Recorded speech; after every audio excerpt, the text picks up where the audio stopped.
Heyo and welcome to episode 0 of Build&Battle Season 3, where we will build a beautiful medieval city while battling off famine, mutiny, and the freezing cold. In today's episode, we will be discussing and planning the future of our city of Namatin, our new thriving capital city where the trade is buzzing and the streets feature unique designs and are packed with settlers. So let's get today's episode started by jumping right on into the character selection screen. So let's start by changing our name and selecting our character. Per usual, I will change the name to Lady Nama. And, looking at the portraits, honestly, I kind of liked the new female portrait that they provided, but I am going to stick with our original. Just again, I like the brown hair. Next, let's talk about the coat of arms you see saved here. I did remake this rather sporadically and just sort of saved it here until now. I like the tree because it's symbolic of the growth, which is representative of the growth and prosperity playthrough we're going to be embarking on. I also chose the color green for its similar association with fortune, abundance, and heraldic history. The green mainly in the leaves, though I am kind of debating changing that color up a little bit. Oof, and then we lose the whole thing.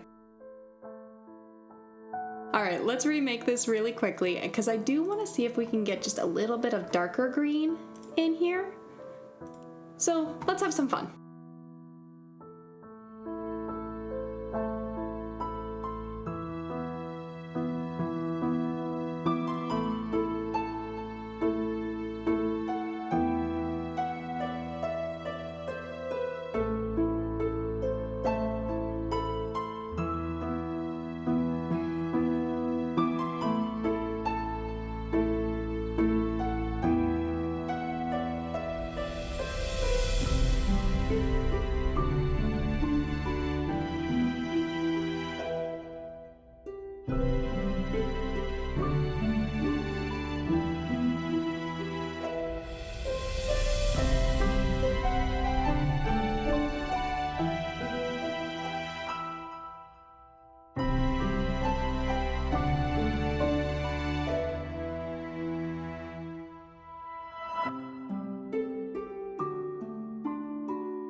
So next, I do want to actually come through and get some custom settings for our Rise to Prosperity gameplay because I want a bit of a combination between a medium mode and a hard mode. So the end goal will still be growth. We want to reach a large town to win. We're going to keep the adversaries off because I don't want to do any battling for this one. Same with the raider frequency. Same with the initial bandit camps, random bandit camp spawn limit.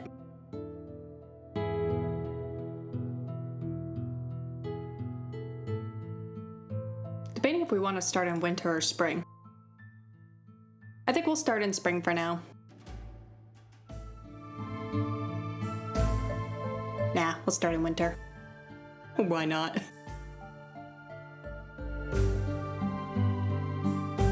Okay, we'll do double for the royal taxes, so the rate is 2 regional wealth treasury per resident per settlement. This is gonna hurt. We don't need a free weapon delivery.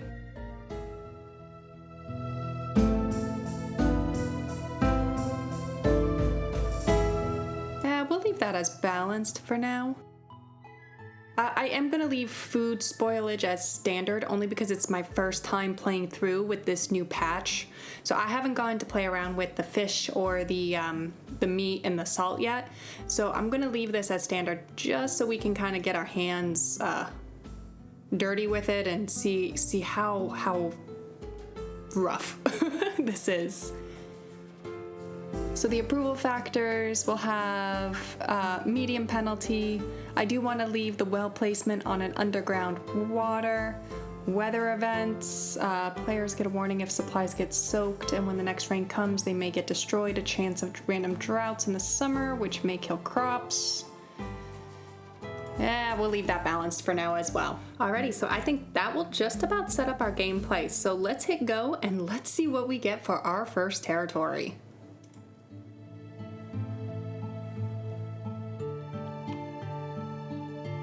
Okay, so it looks like we've spawned a Nusselho. We have a new message. Where others see trouble, you see potential. These lands shall become rich and prosperous under your skillful management. Reach the large town settlement to achieve victory. Yeah, I think we can do that pretty well. Okay, so let's rename our settlement here to Namatine.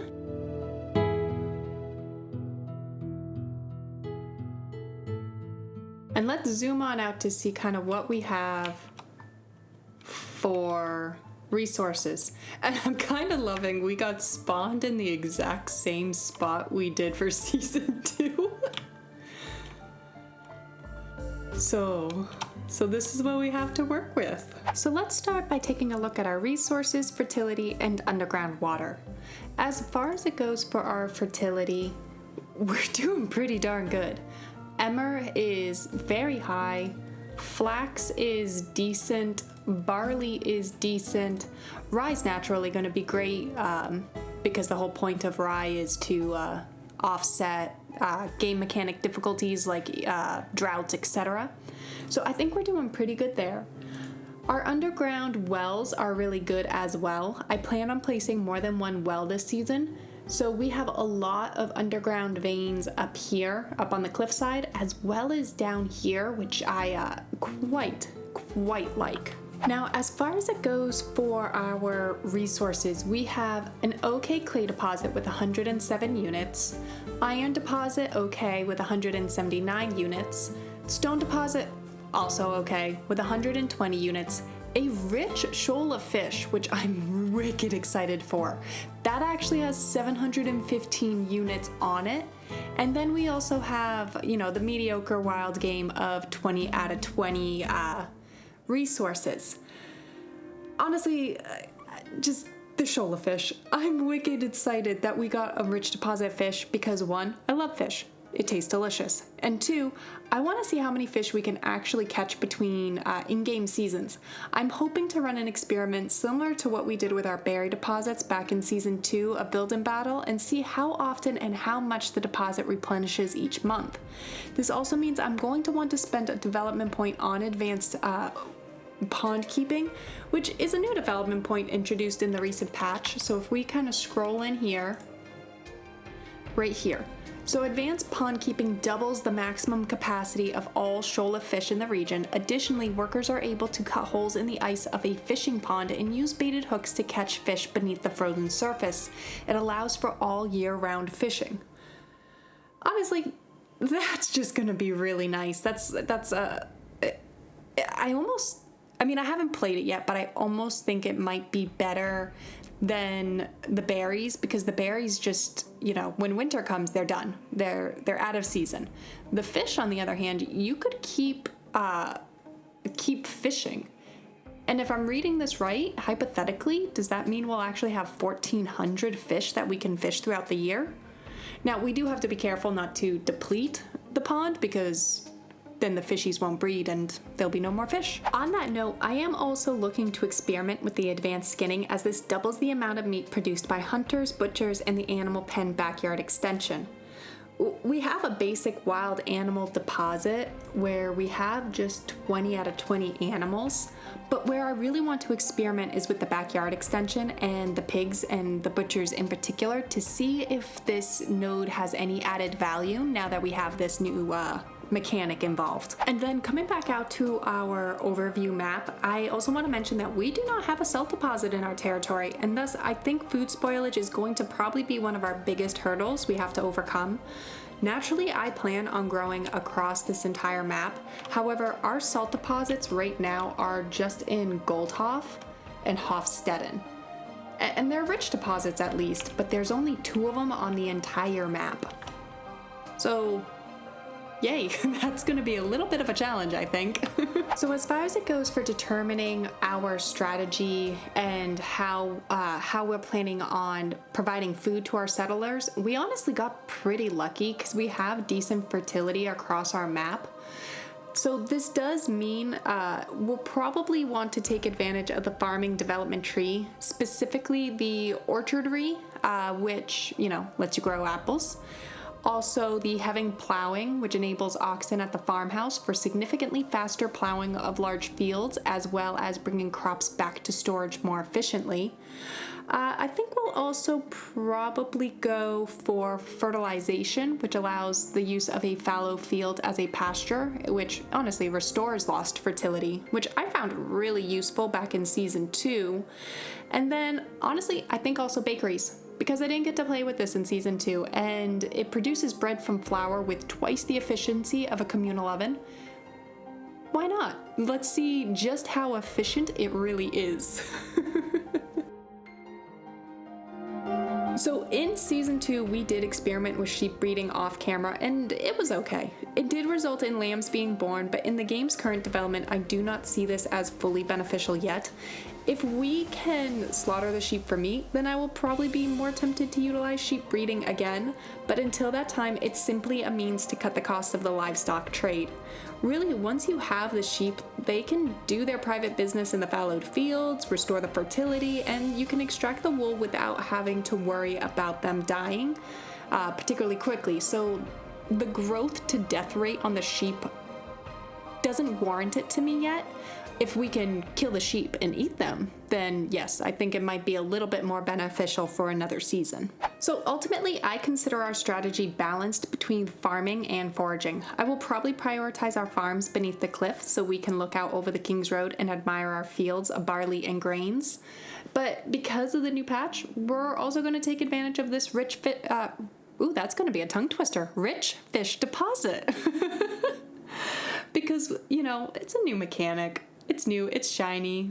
We've got to play with it. Naturally, that means we have to play with it. Oh my goodness, the winter fog over the underneath the cliff is just beautiful.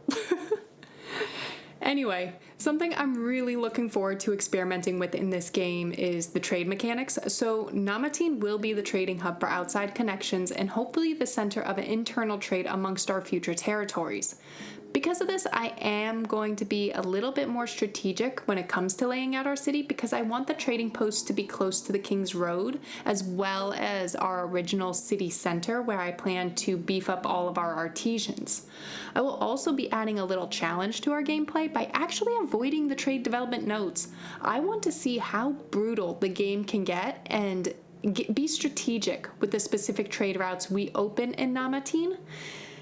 And because honestly, I just want to see how bad it can get without these two development nodes. As far as laying out the city, I am going to draw inspiration from Build&Battle Season 2 as there was a lot of aesthetic growth I wanted to explore that we did not get to because of the new patch launching quicker than I was expecting. Therefore, I will be placing the manor house up on the cliffside again, but this time specifically because I wanted to look out over the King's Road and the farm fields we will be placing kind of down in this area here. This does mean I will also place our city center and our first marketplace up on the cliff closer to the manor house this time because I want the manor house to be surrounded by the artisans and level 3 burgage plots.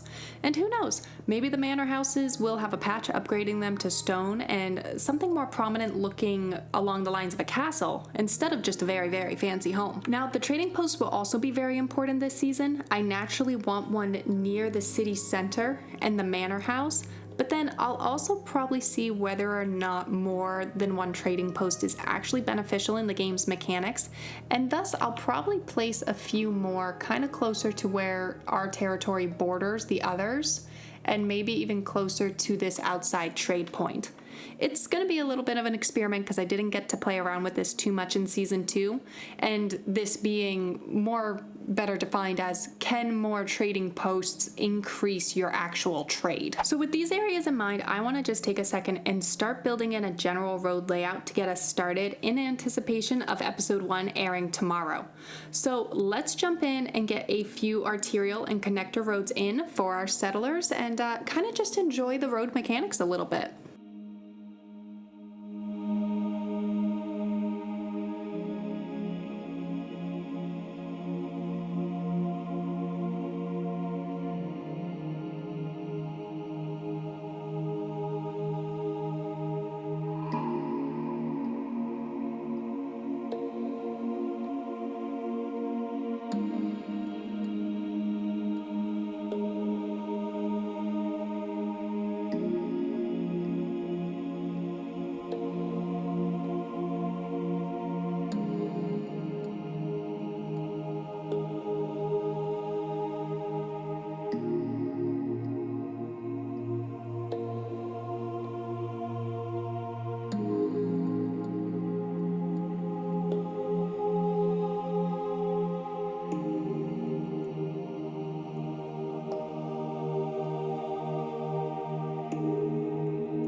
Alrighty, I think that just about wraps up today's premiere of Build&Battle Season 3 of Manor Lords.